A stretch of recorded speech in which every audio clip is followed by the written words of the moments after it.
غالبا چې د ربيع الاول میاشت شروع شوې ده او دا میاشت چې په دې کې د نبی علیه الصلاۃ والسلام ولادت با سعادت شوې ده. دې میاشت کې د نبی علیه الصلاۃ والسلام سیرت ټول علما بیانوي. وجه دا ده چې د دې میاشت د نبی علیه الصلاۃ والسلام د پیدایش سره تعلق دی او یقینا چې زمونږ د پاره د خوشحالۍ میاشت هم ده چې داس یو نور یو رڼا یو د هدایت الله تبارک وتعالى دې میاشت کې دنیا ته را لېږلې ده. په هغه مناسبت سره د نبی علیه الصلاۃ والسلام د سیرت متعلق په لګي خبرې کوم. اول خو موږ دا پکار دي به حیثیت د هر مسلمان چې دته کو د نبی علیه الصلاۃ والسلام ټول سلسله د نسب یاد نه وي نو کم از کم د ترونو نومونه د پلار نوم د مور محترم نوم او دا رنګ د نیکنوم دا خو چې مسلمان خو یاد وی کنه. الله دې زمون په حال رحم وکي. ډیر مسلمانان بداسي چاغي ته د نبی علیه الصلاۃ والسلام نوم مبارک نه ورسي بلکې وي زمون د پیغمبر نوم سره وي نبی علیه الصلاۃ والسلام دا خو صفت ده د نبی علیه السلام نوم مبارک سره دا چاته داسې زیاتو پکې خبرداري ورته نشته. هر مسلمان له د نبی علیه الصلاۃ والسلام د پلار نوم د مور نوم د ترونو نومونه د نیکنوم دا هر مسلمان لا یادول ضروري او لازمي دي. پکار دا چې موږ خپل بچو ته نوري کیسې بیانو چې کیسې ورته د نبی علیه الصلاۃ والسلام د سیرت نه بیان کو چې خپل بچو ته موږ دا وس نه وایو چې زموږ د نبی علیه السلام نوم سره د مور نوم سره د پلار نوم سره دا وس ورته موږ یاد. نو د نبی علیه الصلاۃ والسلام د نیکنوم چې د عبد المطلب دی او د پلار نوم عبد الله دی او د مور محترم نوم امینه بیبي دی. نبی علیہ الصلوۃ والسلام دا سیرت ترته دغه ځای نه لمبا کې اخوا د نبی علیہ السلام نسب چې بیانو ما بیا د نسب کې چې کوم نمونه دي د هر یو تاریخ بیانوم هغه باندې ډېر ټیم تیر شي. نو د نبی علیہ الصلوۃ والسلام د پلار نوم عبد الله دی د مور نوم امینه دی د نیکه نوم عبد المطلب دی چې دا موږ ته هر مسلمان تسوي یاد وي چې کله نبی علیہ الصلوۃ والسلام نیکه خپل زوی ته نکاح کوله چې دا غنوم سره عبد الله دی. عبد الله اصل کې دا عبد الله چې د نبی علیہ الصلوۃ والسلام دا پلار الله تبارک وتعالى د په دې تند کې د نبی علیہ الصلوۃ والسلام د نبوت هغه نور د هغه وخت نه ایښو دا هغه وخت نه ایښو او د ډیر حسین او جمیل وو او دغه زمانه چې کوم يهودو او دا رنګ کاهنانو هغه به دا خبر ورکاو چې د عبد الله په دې تند کې د پیغمبري چې کوم د اخر زمانه د پیغمبر علامات هغه د تند کې ښکار چې کېږي شاده نه پیدا شي. دغه داسې علامات موجود دي چې هغه ډېر د برکات علامات دي. نو هر سړی دا غوښتله چې د خپل لور نکاح د خپل خور نکاح د عبد الله سره وکړي. ځکه هر سړی دا غواړي چې خپل بچی ته غټ خاندان والا خلک وګوري ښه خاندان والا خلک وګوري او هغه سړی نیکمل سړی وي ښه صفات پکې هغه خپل خور لور ورکړي. خو دلته کې د عبد الله چې کوم پلار د نبی علیه السلام نکاح عبد المطلب دا هم دا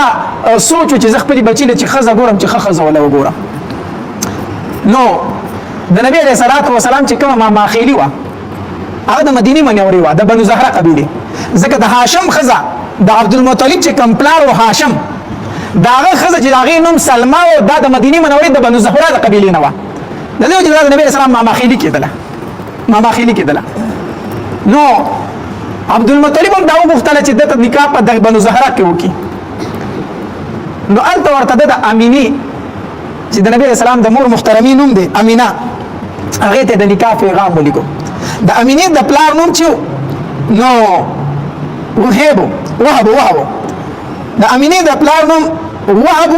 او د تر نوم وهب. نو د امینه چې دا د تر په تربیت کې و یعنی د دې خصمانه تر کوله د وهب په تربیت کې و. نو عبد المطلب صاحب داسې وکړ چې د عبد الله د نکاح پیغام امینې د پاره ولګو کوم چې د وهب لور و او د وهب لور وبل د هغه د نکاح پیغام د خپل ځان د پاره ولګو یعنی اومي زوی ته نکاح کوله اومي ځان ته نکاح کوله او دا ټول نکاحونه بیا په یو ورځ باندې شوي دي نو چې کله عبد المطلب صاحب ته مدینه منورې ته نکاح ده نو د عبد الله صاحب پسې ورسته روانه د نبی صلی الله علیه وسلم پلان ځکه د هغه زمانه رواج دا چې کله به د نکاح وکړه کنه نو بیا به د سخر په کور کې به د 3 ورځې تیرول انت پاتې کېدی نو چې کله عبدالمطلب صاحب ته نکاله چې عبدالله ته نکاح وکړي مدینې منورې ته نو د عبدالله پسې وروسته روانو نو چې دی روانو دی چې څنګه د مکې نه وتلو دلته کې په لاره کې یوه یهودونه ښځه وه او بعضو روایتو کې راځي چې کاهنه وه نو یهودونه هم او کاهنه هم وه نو هغې چې څنګه نظر په دې عبدالله صاحب پرېوت که نه نو دته یې اواز وکړو ویې لکه دې خوا راشه په دغه وخت کې د عبدالله صاحب عمر چې 18 کاله د دې نکاح په 18 کاله کې شوې ده یعنې د نبي اسلام د پلار نکاح په 18 کاله عمر کې شوې ده دته اواز وکړو دې خوا راشه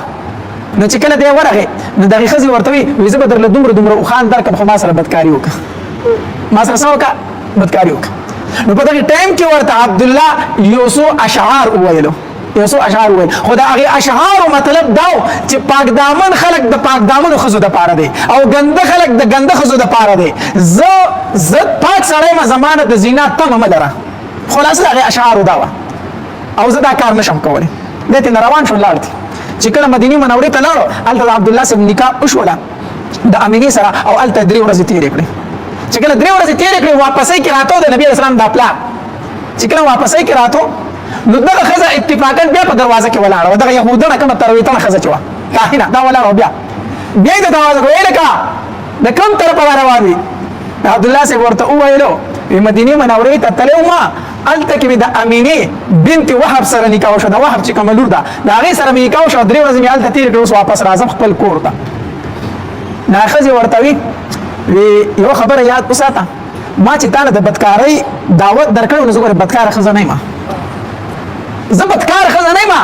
نه د بدکارۍ شوق لرم خو چې کله ته را روان وې او زما په تا باندې نظر پرېوتو ما ستا په تندي کې څه برکات ولیدل ما چې ستا دې مخ ته وکتل زه پوه شوم چې د آخرې زمانې پیغمبر به د دې سړي نه پیدا کېږي نو ما غوښتل چې هغه برکات زه ستا نه ځان ته را منتقل کړم تا ته مې ځکه دعوت درکړو چې ما سره بدکاري وکړه چې هغه برکات ستا نه ما ته راشي خو ته مدینې منورې ته لاړې هغه برکات الله د بل چا په قسمت باندې ایښي وو هغه هلته پاتې شو اوس زما تا ته ضرورت نشته دی اوس زما تا ته ضرورت نشته دی هغه برکات چې الله کوم ځای غوښتل هلته یې ووړلو نو عبدالله صاحب راغی کور ته نکاح وشوه د امینې بیبي سره امینه بیبي وی بیا نبی علیه الصلاة والسلام چې کله زما په ګېډه باندې شو وی هغه ډېر عجیبه حالت و چې کله ماشوم د زنانه په ګېډه باندې شي نو په دې باندې د هغې بود شروع شي دروندوالی شروع شي وی ما د نبي علیه الصلاة والسلام دروندوالی لا په ګېډه نه دی محسوس کړی ما ته دا نه محسوس زما په ګېډه باندې ماشوم دی او وی دغه وخت داسې عجیبه وخت چې مکه مکرمه کې قادسالي وه مکه مکرمه خو هسې داسې د ګیاګانو ځمکه نه ده خو په دې غرونو کې بیا هم بوټي موټي خلک به ګیاګانو له څارو له به ګیاګانې راوړي نو په دغه وخت کې د غرونو ګیاګانې هم ختمې شوې وي سخت قادسالي وه څاروي د لوږې نه مړه کېدل وایي چې کله نبي اسلام زما په ګېډه باندې انشاءالله بارانونه شروع کړم وایي چې بارانونه شروع شو زه پوه شم چې دا زما د بچي د برکت دی او دا راته څنګه پته ولګېده وایي یوه شپه داسې کار شوی وایي زه اردو ما دا هملاستم په کټ کې خوب نه راته د کټ یو سر لزم بل سر لزم خوب نه راځي شپه ده نیمه شپه شوله خوب نه راځي وایي ما ته یو غیبي اواز وشو د یو غیبي سړي د طرف نه څوک مې لیدلی یو اواز راته وشو ما ته یې وویل چې ای امینې ستا په ګېډه باندې چې کوم ماشوم دی دا د دواړو جهانو سردار دی داسې کمزوری ماشوم نه دی او بیا یې راته وویل چې کله دا ماشوم پیدا شي نو دا دعا ورله ووایه دا دم پې ووایه او دم یې ورته وښود هغه دم څه اعیذ به بالواحد من شر كل حاسد هغه دم دا اعیذ به بالواحد من شر كل حاسد زه په ده سره پناه غواړم دې ماشوم ته پناه غواړم په واحد ذات سره په یو ذات سره من شر کل حاسد د هر حسدګر نه وایي چې کله پیدا شي دا دعا ورله وغواړه بیا په دې دوران کې د نبی علیه الصلاة والسلام چې کوم نیکه عبدالمطلب صاحب نیکه هغه هم د شپې یو خوب ولیدو هغه ما خوب لیدو چې زه ودیمه نو زما د دې شانه یو زنځیر روان شو بره اسمان ته وخیږي زما د شانه زنځیر راوځي او اسمان ته وخیږي او بیا د دې زنځیر یوه څانګه مشرق طرف خوا ته راخوره شي او بل طرف یې مغرب ته لاړ شي وی اول زنځیر دی وروسته ترې نه بیا ونه جوړه شي او په هغې ونو پورې څه ډېر ښایسته میوې دي او ټولې دنیا د مشرق او د مغرب خلک ورته لاسونه اچولي او په هغې پورې انښلي او د قریشو څه خلک د هغې هم دې ونې ته لاس ور واچو وان ختل پورې خو څه خلک د قریشو راپاسېدل دا ونه کټ کوي خوب ویني څه خلک راپاسېدل دا ونه څه کوي کټ کوي نو چې کټکۍ په دې کې یو ډېر حسین او جمیل الک راپاسي او دا کورشتي نه شړی لړکې چې دا ونه باندې کټکاوي چې کله راپاسي نو دا خو به د هغه زمانه چې کم د اهل کتاب او عالمانو یا کم چې کاهنان هغه ته وی هغه ورته وویل وستا په خاندان کې به یو الک پیدا کیږي چې په مشرق او په مغرب کې به دغه صفاتونه کیږي په مشرق او مغرب کې به دغه کیږي صفاتونه کیږي دا خو به ولیدو عبدالمطلب صاحب هغه عجیب خو ولیدو په دې دوران کې د نبی رسول الله والسلام پلار چو د ماماګانو کارتل تجارتي قافلې باندې ته نو الته ماماګانو کار پاتې شو کوم مدینه منوره کې بنو زهره کې الته کې بیا بیمار شو الته وفات شو نبی رسول الله پیدا شوی نو مخکې د پیدایش نه د نبی رسول الله پلار وفات شو الته بیا وې د پنوم کو د پانی کو نو دلته کې دا خو عبدالمطلب صاحب ولیدو هغه پوه شو او ګوره دا چې کله بیا نبی علیه الصلاۃ والسلام پیدا کېدو داغه د پیدایش نه مخکې داسې عجیب واقعات راتلو د نبی اسلام د پیدایش نه مخکې 50 ورځې یا 55 ورځې هغه واقعه د اصحاب الفیل هم راغلی و 50 ورځې یا 55 ورځې مخکې واقعه د اصحاب الفیل راغلی و او واقعه داسې و چې د یمن چې کوم گورنر نجاشي دا دغه ابرها کوم چې د یمن گورنر ابرها د اولیدل چې د تمام دنیا مسلمانان راځي او خړه پړه یو کوټه د کعبه شریف او داغه نګر چپی رسکري طواف کوي او د عیسایانو لپاره داسې سزا نشته د خپل عیسائی د په یمن کې ډیر یو غټ محل جوړ کو او اعلانونه وکړو وای د خلکو کور نه سوال راځي د دې طواف کوي د کعبه په مقابله کې په یمن کې د یو بنگلورو وکړو اعلانونه وکړو راځي د دې نه څه کوي طواف کوي چې کله عرب خبر شو کنه نو د عربو په ځل کې د کعبه ډیر غټ احترام په جاهلیت کې هم یو سړی لاړو او په دغه کلا کې دن لوی بولو کړو د ابراهیم په کلا کې دن زو کړو لوی بولو کړو یو روایت کې راځي چې عرب لاړو خواته ور بلکو هغه ور دې سینه وره چې باغی بنگله ورګه جواب مکمل وسیدل شو ابراهیم چې کله دې خبر شو ډیر سخت غوسه ورو دا چا دا عربو دا کار کړی دی وی د دې د کعبه نه نو مپرې د مینه نو ما په دغه وخت سره لوی طاقت وو د ځان سره پوجان مرګري کړو د ځان سره اتیان مرګري کړو وی راځي دا ورلنو ورګه هاتیان ځان سره روان کړو دلته کې د نبی عليه الصلاه والسلام د نیکچو عبدالمطلب صاحب د خانه کعبه متولی د خانه کعبه مشر دی چابيان به د سره وي د خانه کعبه متولی د مکه کې دا وایو وی تاسو به مخې لنه ورځي بل څه کوي مقابله مکه وای او مکه ورته خوشی کوي چیزو د خانه کعبه ته اسم نشو ویلې نو څنګه چې ابراهیم کې تر دن نشو په سارا کې وخان سره دل د مکه د خلکو وخانو کنه نو په هغه کې 200 وخان د عبدالمطلب صاحب نو د مکه د خلکو هغه وخان ټول اونیول لوټ ماري شروع کو او وخان باندې قبضه ابراهیم ورواچوله چې ورواچوله او باید 200 وخان سو د عبدالمطلب صاحب هم هغه کو او دلته کې عبدالمطلب صاحب مکه خوشی کړی و او قریش ټول تاسو بسوای نه عبدالمطلب صاحب را روان شو د خپل وخانو د تماشې د پاره چې راشي دغه تاسو ته وکي 200 وخان یې نولې نو ابراهیم چې کله خبر شو چې د خانه کعبه متولی را روان دي کنه نو ډیر زیات استقبال وکړ د عبدالمطلب صاحب وجه دا یو خدا چې عبدالمطلب صاحب الله تبارک وتعالى سره عجیب حسن او جمال ورکړه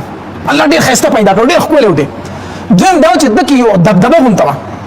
په کوم طرف ته به خلک به پروف کړو د دې دبدبه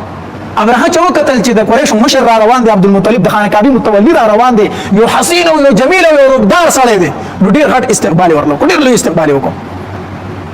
نو په خپل تخ باندې ځان سره کینې نو ځکه دای نه برداشت کول چې په تخ سره بل څوک کینې خو په خپل په تخ کینې نه ستوره کو شو د سر په ځمکه کیناس دا ته مناسب کار نه شو چې زه په تخ نه سم او عبدالمطلب کته ناسي زه په تخ نه کینې خو د سر په سکه ناستو دې ځان سره تخ ته ورخه جدا نه برداشت کوله خو د سر په ځمکه کیناستو خبرې کېدلې ابراهیم ته تاسو کې مشر سره راغلی عبدالمطلب سے ورته وي وای تا زما 200 وخان غریب تر کړي زما دی او زما د کوم وخان پکې دي ساری پکې دي هغه مونږ ته حواله کا هغه مونږ ته څه حواله کا دا خبره چې ابراهیم اوریدا حیران شو زه مستحنه ډیر پروف کوم ما وایي ته ډیر اوچت سړی ما ته ډیر خسړی ښکاري ډیر اوچت مرته ته ډیر کمزوري خبره وکړه زه راغلی ما ستاسو د پلار نیکو عبادت خانه ورانو ما او ته دا غي تاسو نه کدو خانه تاسو کوي هغه ډیر کمزوري سړی وختلی عبدالمطلب سے ورله جواب ورکو عبدالمطلب سے ورته وی د اوخانو مالک زما زکه اوخان غواړم د اوخانو مالک زما زکه اوخان غواړم او د خانه کعبه چې کوم مالک هغه به تاسو کی د خانه کعبه مالک شته زه د اوخانو مالک اوخان غواړم د خانه کعبه مالک هغه به درنه تاسو کی هغه ته زمانه هغه تاسو کو خان دیواله ځه او خان دیواله او خان ورته حواله کو عبد المطلب سبي راځي ورو ته غیر چا پیره وخی ځای تماشا کو چې سکی ابراهیم او خان تیار کړو چې څنګه په خانه کعبه باندې ورتلو حمله کول چې خانه کعبه راتاو کی الله تبارک وتعالى د وو مرغو لخر راولېګل وو مرغو د تو تک لخر الله راولېګل او د هر مرغې سره په پنځه کې یو کانه دی او چې کانه راپری بسري ولګي کنه نو خشات نه خشنت نه جوړ شي د ابراهیم لخر الله تبارک په ابابیل سره دی قران کې سوره فیل واقع هم راغلی روح سورته په دینم سره هغه وو کانو سره د ابراهیم لخر الله سکو تباکو خشنت نه جوړ کو او ابراهیم الله پری هوت هغه مرغې کانه راته ونکو هغه باندې وړي دانی راوخته وړي دانی راوخته بدن پمن شوټول یو اندام به نه کټ کېدو یو اندام به نه کټ کېدو ساکه به به نه کټ کاو ساکه به به نه سکاو کټ کاو باندې حتی درته کوی چې د سینې ښه شونه دا او چاو د نظرت بارته ووت نظرت نه ووت بارته په دې حالت باندې هغه مردار شو الله به یو تیز باران کې کوه ختم کړ بدبو ارڅ ختم شو په دې طریقه باندې الله تبارک وتعالى هغه ختم کړو دا ټول واقعات د نبی رسول الله د پیدایش نه مخکې راغلي دي دا د نبی صلی الله علیه وسلم د پیدایش نه 50 ورځې یا 55 ورځې دا واقعیا مخکې راغلی ده بیا چې کله نبی علیه الصلاۃ والسلام پیدا کېدو نو د ګول ورځ وا بعضې وایي چې مشهور دا ده چې 12 ربیع الاول و 12 ربیع الاول و مشهور دا ده خو محققین محدثین چې کوم دین هغه وایي 8 ربیع الاول و 8 ربیع الاول بهر المشهور دا ده 12 ربیع الاول باندې دلته کې میلادونه کېږي خلک خوشاله مناوي جشن میلاد النبی دی کنه بار ربیع الاول باندې خو به هر حال دا مشهور ده خو د محققین قول دار چې 8 ربیع الاول دی 8 ربیع الاول باندې نبی رسول الله شوی دی پیدا شوی دی د ګل ورځ او بار ربیع الاول و یا 8 ربیع الاول و بنا بر اختلاف او سحر ټیم و سحر ټیم شل منټه د 5 بجې ټیم و د سحر نو سپتا سوچ به ټیم کې غړای کړي چې شل منټه د 5 بجې دا د خلکو هغه دغه لګول اندازه لګول د سکندو د منټونو حساب کړی دی وې دا سبا خطر او لا نور خطو ته ډیر ټیم و سبا خطر او نور خطو ته لا ټیم پاتې و نو اندازه وې شل منټه د 5 بجې د ټیم ته جوړېدو او 22 اپریل و د اپریل 22 تاریخ و او د ګل ورځ و په دغه ټیم کې نبی علیه الصلاۃ والسلام څه شو پیدا شو دنیا ته راغی امینه بیبي وی څنګه چې نبی علیه الصلاۃ والسلام پیدا شو نو ګوتې اسمان ته نیولیو څنګه پیدا شو نو ګوتې د شهادت ګوتې اسمان ته نیولیو بس په دې حالت کې پیدا شو او څنګه چې پیدا شو نبی علیه الصلاۃ والسلام نو امینه بیبي وی زما د کور غیر چاپیره د نور نه ډک شو د ټول نور زما د کور څه شو ډک شو عبد المطلب صاحب شپه په خانه کعبه کې الته کې نو څنګه چې د نبی علیه السلام پیدایش او شو کنه وی د کعبه د دیوال د ځمکې لراله به اوچت شو او په حرم کې چې څومره بوتان پراته کنه کلنګار شو ټول ځمکې ته راټاو شو سر کوی بوتان ځمکې ته راټاو شو او دلته اوس به کسرا کې د کسرا په دربار کې زلزلہ شروع شو د کسرا په دربار کې زلزلہ شروع شو ټول سيزونه ځمکې ته راټاو شو او دا رنګ د پارس کم آتش کده چې وازه کې چې خو مجوس پارس واره کنه ور عبادت پکو تقریبا زر کال دا ور بلشه دا مرشه نو د مجوس چې کوم آتش کده په پارس کې هغه د باوی تیر اړول په زر کال کې دا ونه د ور نو مرشه او په کوم شپه چې په کوم سحر چې د نبی صاحب پیدا شو ور مرشه ورو دلته د کسرا په ایوان کې زلزلہ رااله د پارس آتش کده مرشوا دا رنګ دریای ساوه وچ شو د ساوی چې کوم دریاب هغه وچ شو په دغه ټایم کې یو تن مبزار نوم دغه خوب ویني وای زه خوب اینما چې د عربو اسونه دي سخ اسونه دي د عربو نروت له پټول دنیا خواره شو فتح حاصل کړي دا خوب ولیدو دا هر څه چې وشو کنه د عبد المطلب څخه د خپل انګور پته وا خانه کعبه کې چې د عجیب حالت ولیدو رامن ډکړي کوړه چې کوړه راغې د امینه بیبي ته زیره ورکو استاد هغه مړ زوی بچي پیدا شوی دی ستانو سه پیدا شو عبد المطلب څنګه نبی علیہ الصلوۃ والسلام داسې راواغسته کنه راواغستو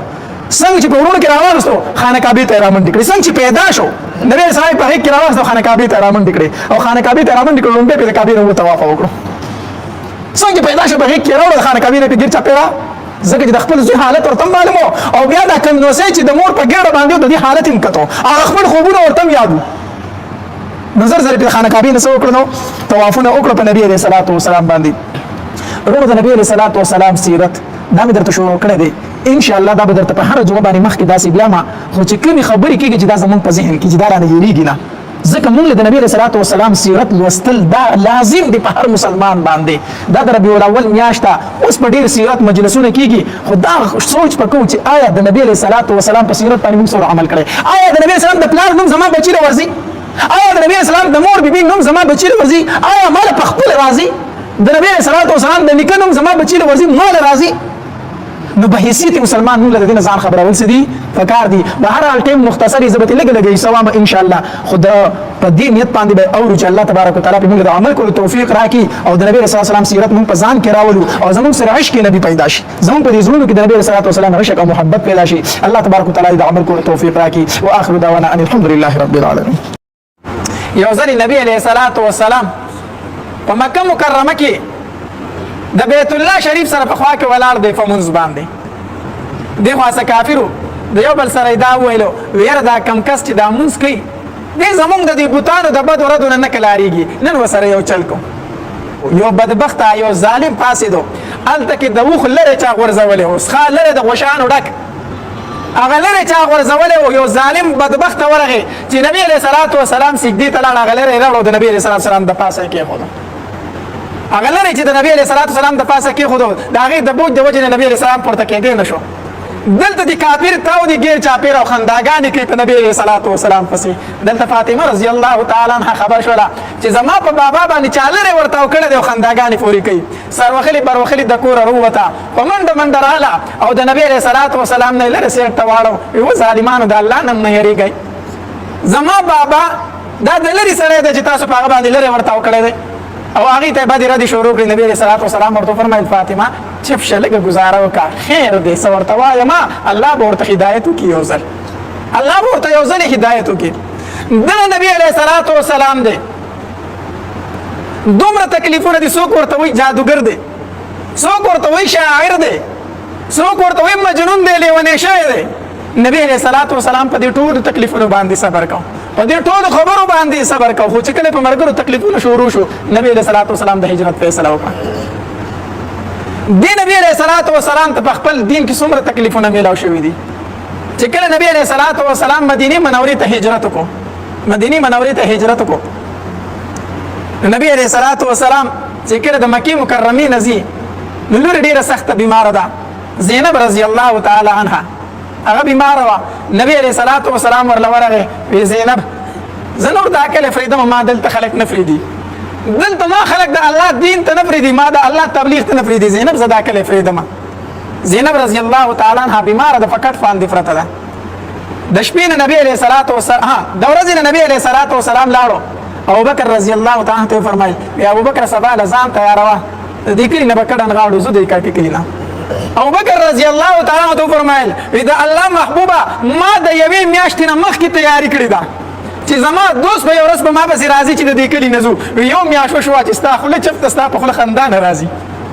زه پوهېدلی وم زما ملګري ته نور په مکه کې ژوند مشکل دی، یو ورځ به ما ته وایي چې ابوبکر ځان تیاروه، د الله محبوبه ما یو میاشت مخکې ځان تیار کړی دی. سبا نه شو نبي علیه الصلاة والسلام ابوبکر رضی الله تعالی عنه دواړه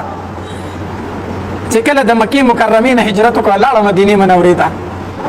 نو کس یې راولېږو او سوال جواب یې وکړو زینب په ما پسې راولېږئ، زینب په ما پسې راولېږئ. زینب رضی الله تعالی عنها کډه بار کړه، په اوښ باندې سوره شوه. چې کله زینب رضی الله تعالی عنها تله په لاره کې ورته کافر ناستو، په لاره کې ورته کافر ناستو. د زینب رضی الله تعالی عنها لاره یې ونیوله. زینب رضی الله تعالی عنها چې تله دا کافرو ته په لاره کې ناست دي. زینب رضی الله تعالی عنها مخ پټ کو، زما لاره پرېږدئ، زه خو د محمد مصطفی صلی الله علیه وسلم لور یم او تاسو ما ته لار نیولې ده، زه په خپل بابا پسې ځم، تاسو ته خو څه نه وامه. دې کې یو ظالم راولګېدو چې د هغه نوم حبار و، دی راولګېدو او زینب رضی الله تعالی د خپې نه ونیو او د اوښ نه ښکته راتاو کړه. او چې کله راتاو کړه دیکه یې ورته وکړه، د یو ګټ سره یې وتمبوله، د هغې په ګېډه باندې بچی و هغه ضایع شو، هغه ضایع شو او ویې وخله په ډېره بې دردۍ سره یې ووخله. چې کله زینب رضی الله تعالی مدینې منورې ته ورسېده نبی علیه الصلاة والسلام ورله مخې له راوتی و. نبی علیه الصلاة والسلام د زینب رضی الله تعالی مخ پټ کو.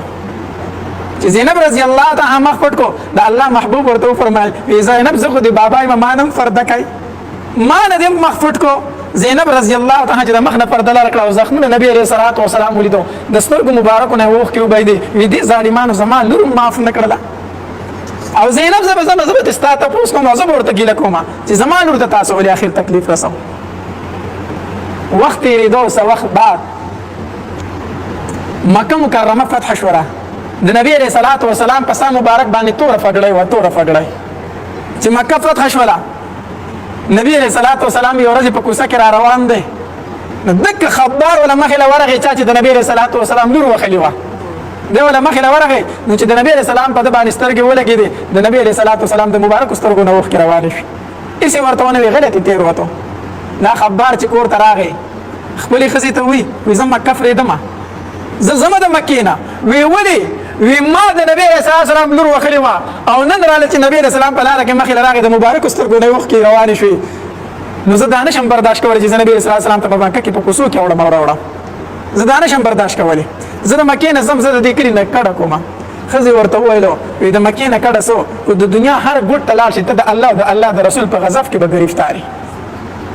ته د یوازې مکې پرېښودو باندې نشي خلاصېدی چې په دنیا کې چېرته هم ځې ته به د الله په غضب کې ګرفتاري. وی څه وکړمه؟ وی حالې دا دی چې نن شپه لاړ شه او ایمان راوړه، خبره لاړ شه ایمان راوړه. وی څنګه ایمان راوړم؟ زه به نبي علیه صلات وسلام ته مخامخ کېږم څنګه؟ زه چې نبی علیه صلات وسلام ته هم زه خبار یم ایمان راوړم، هغه به ما ته وایي چې ظالمه په زینب دې راله څومره ظلم کړی، اوس رانې ما ته مخې ته ودرېږي، ما ته مخې ته ودرېږي، مه راځه ماله مخکې. ښځې ورته یو ترتیب وښوو، وی ړومبی به لاړ شي چې ښه شپه شي، خلک غلی شي، ور به ورته وټکئ او نبی علیه صلات وسلام چې راوځي نو ړومبی به ورته ووایي چې زه ایمان راوړم او وروسته به ورته ځان ښکاره کړي. ړومبی به ورته ځان نه ښکاره کړي، هسې نه چې ته ورته ووایې زه خبار یم ایمان راوړم، نبي علیه السلام وایي چې ستا ایمان قبلېږي نه، ځه تا زما په لور څومره ظلم کړی دی، هغه دې راله شهیده کړه، زه هغې بیمارۍ نه زینب رضي الله تعالی شهیده هم شو، بیا زما لور دې شهیده کړې او ما نه اوس راځي چې زه ایمان راوړم. نو دی لاړ په تیاره کې ور یې وټکو، چې ور یې وټکو نبي علیه صلات وسلام ورته وفرمیل من انت لکه څوک یې ته څوک یې زما په دروازه کې ولاړې؟ هغه ورته وویل زه یم د الله پاکه پیغمبره. نبی علیه صلات وسلام چې بهر ته راووتو د مخ پټ کړی دی، وی د الله پاکه پیغمبره په دې بې ټایمه ټایم کې ځکه راغلی یم چې زه ایمان راوړم، زما زړه ته ایمان پرېوتی زه کلمه وامه. نبی علیه صلات وسلام ورته وفرمایلو وی ځان خو راته وښیه که نه چې یې څوک و؟ د الله پاکه پیغمبره ځان درته نشم ښوولی خو ایمان راوړم. نو نبی علیه صلات وسلام ورته وفرمیل نه اول راته ځان وښیه که نه، نو چې هغه د مخ نه پرده لره کړه، زه خبار یم، خبار یم، ستا د لور قاتل یم. نبی علیه السلام د دروازې سره کېناست او د سترګو مبارکو نه اوښکې روانې شوې، وایي ژړل او بیا ورته وایي وی ړومبی ایمان راوړه او تا چې ایمان راوړه ما درته خپلې لور هم معاف کړه او مې درته بخله، ما درته خپلې لور وبخله، معاف مې درته کړه ده. هغه ورته اشهد ان لا اله الا الله واشهد ان محمدا عبده ورسوله، چې ایمان دې راوړه. نبي علیه الصلاه والسلام ورته زه خبره ما معاف کړی د الله دپاره، ما معاف کړی د الله دپاره. دا د نبي علیه الصلاه والسلام اخلاق مبارک وخا. نن سبا چې په موږ باندې څوک 200 پیړۍ ګزار وکړي که نه موږ پسې جرګې لیږو، جرګې پسې ځي او راځي، نه زه به بدله یم معاف کوم یې نه زه به دې د یو په ځای دوه ولمه، زه به دې د سر سړی ولمه، معاف کوم یې چېرته دا خو پښتونولي ده، هغه غیرت دی. نبی علیه الصلاه والسلام چې د لور قاتل راغی معافي ترې وغوښته، نبي علیه الصلاه والسلام ورته ما معاف کړی، ما معاف کړی. د نبی کریم صلی الله علیه و آله وسلم سیرت اوریدلو لپاره ماجد اسلامک سټوډیو 11 چینل سبسکرایب کړئ، घंटे वाला निशान क्लिक کړئ چې همیشه د مولانا هاشمي صاحب په आवाज باندې داسې خوبصورته سیرت ستاسو مخې راځي او هر قسمه بیانات او واقعات ستاسو مخې راځي. کمنټس کې سبحان الله ماشاءالله الحمدلله ولیکئ او خپلو ملګرو سره یې د ثواب په نیت باندې شیر هم کړئ چې تاسو ته هم ثواب ملو شي او موږ ته هم ثواب ملو شي. ډېره مننه. والسلام.